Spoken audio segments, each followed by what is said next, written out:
Today's question is, how can we identify internal blocks and how to get rid of them? So you'll want to start from the outside in. It's like peeling an onion starting with the external influences. That's also the easiest to remove, so it's going to be the best to start at that level. The external influences are what you're internalizing from the things that you're being told by your doctors and media, like online blogs, the articles, forums, and I think the most harmful of all is social media. With social media, you only see the posed moment in one moment in time, and you don't have the context behind it to what it took to get there. So people create these stories about how easy it is for others when everyone, struggles at times, and you just don't see that. You see the facade and you see the lip gloss of it. And so it really kind of sets up this really toxic environment where people are constantly comparing themselves to others, having this false assumption that everyone else is having such an easy time. And I can guarantee you that they're not. It's just you don't know what's going on. So you can remove these blocks from the external influences by reducing or completely eliminating your exposure to them.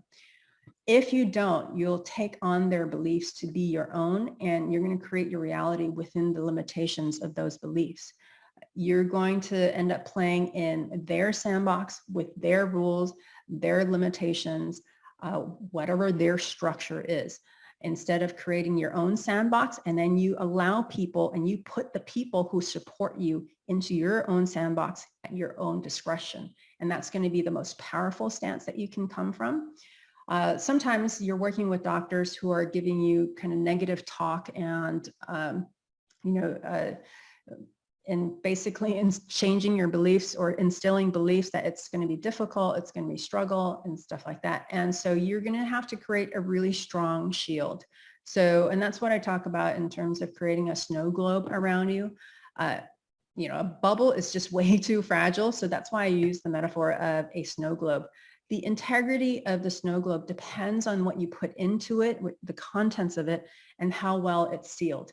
You really want to work on having this Teflon seal where you're just so mentally strong around that snow globe of your vision so that you keep the good in and the bad out, basically like an invisible shield around a spaceship.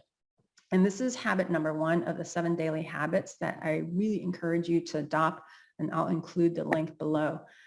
So with the doctors, it's going to be really important for you to develop that skill of being able to deflect the things that they say that don't align with you and what you want. And it's just being very selective about what you hear and what you listen to. And we've had plenty of practice with this growing up with our parents and in our childhood, where we ignore like the things that our parents say and just take what we want. So we have practice in this. You can do the same thing. You just take what you need from the doctors, you take their services because you're paying for them, and you take the information that is relevant to you that you want to adopt and you want to internalize. And then you leave everything else, external, outside of your snow globe. It's like going to a buffet table. It's not like you're going to eat every single thing, right? It's there, but you're only going to eat the things that you like and that you really enjoy because you have a limited stomach capacity. It's the same way. You have a limited emotional and mental capacity. So you're only going to choose the things that will benefit you and that will move you forward. And that's really, I think, the easiest way to look at it is that just because someone says something that you don't agree with, you don't have to agree with it. You don't have to accept it. And so you can just leave it at the door and say next, and so just move on. That's the best advice I can give you in terms of your interactions with your doctors and the staff in that office. Okay, so going back to the internal blocks conversation. So we talked about peeling the onion. The first layer is going to be the external influences. Then next, you're going to look at what your current relationships are like. And this includes your partner, family, coworkers, friends, basically your immediate community, the people that you interact with. And if you're on social media, which I really recommend that you get off of, if you're interacting on that, if you're being triggered by that, that's also somewhere that you want to look at. So if you have friction with anyone, that's an indication of a block. And it often comes from a desire to control them so that you're less afraid. So oftentimes the issues that we have with other people or really situations it's because of fear. And so you really want to be able to recognize that it's fear driven. And so being able to recognize the fear and the need for control is really your first step to releasing that pattern. You want to be able to move yourself into a place of neutrality where your stability is not dependent on what other people say, do, or act.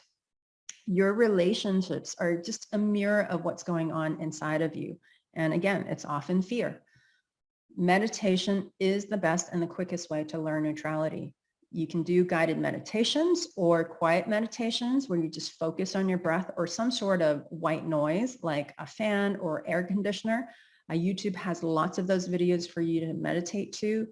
I prefer people do quiet meditations where they're just focusing on their breath so that they can learn to quiet their mind, to clear their mind.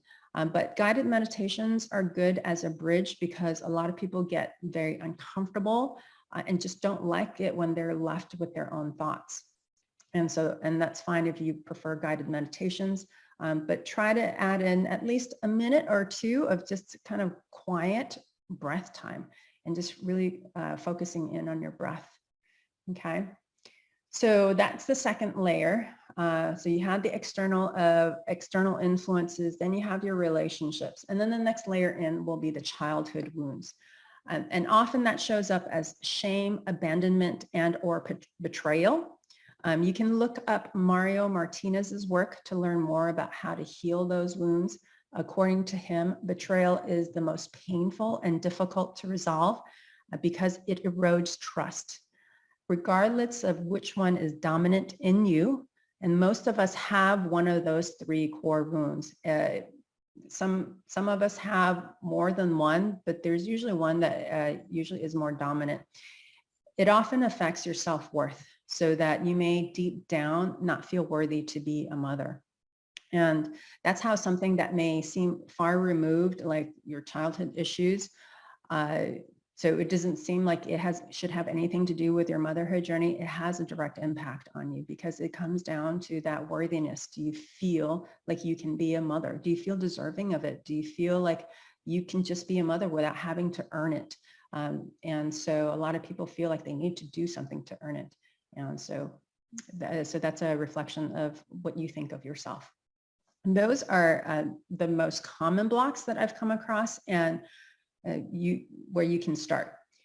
If you're really having a difficult time identifying your blocks, then you can ask a close friend or your partner what they have observed about you that you can improve to be the highest version of yourself. So it's not a criticism of who you are. It's just pointing out, well, maybe there are shadow aspects of you that might be softened or that you might need to shine some light on to work through. And so other people can often identify our blind spots, and we all know this, right? So that's an important part of what I do with my clients because I'm objective when they can't be. And so the people around you are going to be much more objective and they see your patterns of behavior that you don't realize could be self-sabotaging. And so I would ask my close community of friends or family to just kind of give you some pointers in terms of what areas you can work on to kind of release those. Everyone has blocks. There's no exception. So, otherwise you would have your baby and wouldn't be watching this video. The blocks are like trying to navigate through a maze. You can get to your endpoint, but there's going to be a lot of struggle and frustration because you keep hitting these roadblocks, right? And it just feels like hitting a wall sometimes. And so the easier path is to learn neutrality so you can rise above that maze and really not engage in all of that 3D low frequency energy. So if you rise above the maze with neutrality, you just have this aerial view of everything And you can see the beginning and end point in one sweeping view. And it just makes the process a lot easier. You don't get involved with the distractions. You don't get involved with the circumstances because you know where you want to go and you stay focused on that. So all of the negativity, all of the things that are potentially blocks, they just don't bother you. Sometimes you'll get hit by it, but then you get back up really quickly. And that's the point on this journey, is how fast can you get back up, and can you get back up in the first place? And then how fast can you get back up? Because it's going to require you to be able to be very resilient and very consistent about that resiliency, and having the courage to just own what you want and just moving forward with it regardless of what is being thrown at you. Because the more that you can stay focused on what you want, then the less attention you give to the things that just don't serve you. And that's really how you're going to move through this much more smoothly and much more quickly. Okay. So I hope you found that to be helpful. Like, subscribe, and share this video. I'm here to help women over 35 and into their 40s manifest the healthy baby they dream of. My name is Julie Chang. I hold live masterclasses where I answer questions from women on the motherhood journey and post clips on this YouTube channel. Click the link in the description below to join my email list to find out when they are. Thanks so much for joining me.